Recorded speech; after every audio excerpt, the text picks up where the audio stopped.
Qorxunc sifət, iri bədən quruluşu və alnının ortasında böyük bir ədəd göz. Bu varlığı hamımız tanıyırıq. Bizə danışılan hekayə isə belədir. Oğuz elində Sarı Çoban deyə biri olur. Bu çobanın su kənarında gördüyü pəri qız ilə münasibətindən uşaq dünyaya gəlir. Amma bu uşaq biraz qorxunc görünür.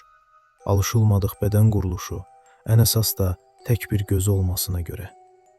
Zaman keçir, bu uşaq böyüyür. Böyüdükcə vəhşiləşir və artıq insanları yeyən birinə dönüşür. Hekayədə insanların ən çarəsiz qaldığı anda Basat gəlir. Bu canavarı öldürür və hekayə bitir. Hekayədə qəhrəman və antagonist var. Sonda isə həmişəki kimi qəhrəman canavara qalib gəlir. Tarix həmişə qaliblərin dilindən yazılır.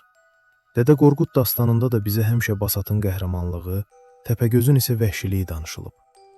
Təpəgözə canavar kimi deyil, travmatik uşaqlıq yaşayan və ətrafdan həmişə rədd edilmə, istənməmə təsirləri görərək böyüyən fərd kimi baxaq.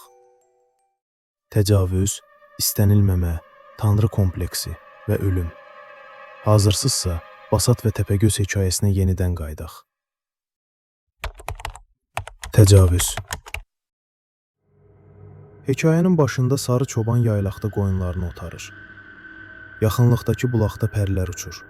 Hekayənin davamı isə belədir. Çoban öz yapıncısını üzərlərinə atır. Pəri qızının birini tutur, tamaq salıb qucaqlayır. Pəri qızı uçub gedəndə isə belə söylüyür. Oğuzun başına bəla gətirdin. Bir il sonra əmanətini götür. Burada açıq şəkildə çobanın pəriyə təcavüz etdiyi və pərinin də çobanı bir uşaqla lənətlədiyini görürük. Təpəgöz sevginin deyil, heyvani duyğu və onun nəticəsində təcavüzdən yaranan, Oğuz cəmiyyətinin gizlətməyə çalışdığı, bastırılmış duyğuların meyvəsidir. Zaman keçir və tam bir il sonra pəri qızı uşağı çobana vermək istəyəndə çoban qorxudan bu qəribə görünüşlü ət yığınına daşlayır və oradan uzaqlaşır. Tərk edilmə travması. Təpəgözün həyatla ilk təması ata qayğısı yox, fiziki şiddət olur. Bu onun şuuraltına ilk mesajı ötürür. Sən sevilməyə layiq deyilsən, sənə ancaq daş atılmalıdır. Nəysə ki, bu tək gözlü uşağı biriləri tapır və qəribə görünüşü olsa da böyütməyi üzərinə alır. Hətta bu tək göz balaca təsadüfən Basatla süd qardaşı olurlar. Bəs Basat, Təpəgözün tam əksi. Körpə ikən meşədə itən, aslanlarla böyüyən, lakin insanlığını itirməyən o uşaq. Basat və Təpəgöz paralelinə diqqət edin. Bu iki obraz insan formalaşmasının təməlindəki sualı xatırladır. İnsanı onun genetikası formalaşdırır, yoxsa mühiti?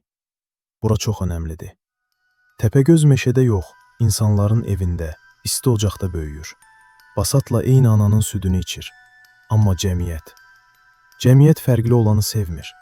Tək gözü var idi deyə uşaqlar ona gülür. O da uşaqları döyür, qulaqlarını dişləyir. Bu vəhşilik deyil, mənə toxunmayın siqnalıdır, Təpəgözün dilində. Onu böyüdən atası isə qonşuların şikayətinə dözmür və Təpəgözü evdən qovur. Bu insani duyğuları olan bir varlıq üçün qırılma nöqtəsidir. Bioloji atası onu daşlayır, istəmir. Mənəvi atası isə onu evdən qovur. Bizim itirməkdən ən çox qorxduğumuz şey nədir? İş, pul, sevgili, bəs ailə? Bir uşaq üçün ən böyük qorxu aid olmamaqdır. Artıq Təpəgöz üçün dünya yalnız iki şeydən ibarətdir: yemək və öldürmək. Sevilməyən birinə, qorxulan biri olmaq hər zaman daha cazib gələr. Tanrı kompleksi. Evdən qovulan Təpəgözə anası bir üzük verir. Artıq ona heç nə batmır. İçi nifrətlə dolu, sevgisiz böyüyən birinə güc versəniz nə olar? Artıq o gücə, cəzalandırmağa, yargılamağa sahib bir varlıqdır. Gündə 2 adam və 500 qoyun. O insanları sadəcə yemir, həm də alçaldır. Sartır deyir, cəhənnəm başqalarıdır. Təpəgöz üçün cəhənnəm məhz Oğuz elinin özü idi. Ölüm. Bu döyüşü hamımız bilirik. Bəs döyüşün sonundakı dialoqu xatırlayırsınız. Ölümün yaxınlaşdığını hiss edəndə o nəhəng canavar balaca bir uşağa çevrilərək Basata baxıb yalvarır. Süd qardaşıyıq, qıyma mənə. Bütün o canavarlığın, o qədər qanın arxasında hələ də qardaşlıqdan imdad uman, hələ də sevilmək istəyən bir uşaq var.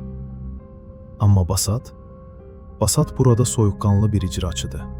O übermeş, yəni üst insan kimi davranır. Duyğularına yenilmir və borcunu yerinə yetirir. Təpəgözün son sözü isə belə olur: Gözüm, məni məhv edən gözüm. Canavarlarla döyüşən adam diqqət etməlidir ki, özü də canavara çevrilməsin. Hekayənin sonunda canavar ölür, Oğuz eli xilas olur. Amma mənim ağlımı bulandıran sual hələ də qalır. Canavarlar doğulur, yoxsa yaradılır? Əgər çoban o günahı etməsə, əgər insanlar onu xarici görünüşünə görə təcrid etməsə, Təpəgöz yenə də canavar olardımı? Bu hekayədə Təpəgöz sevgisizliyin və nifrətin cism almış halı idi.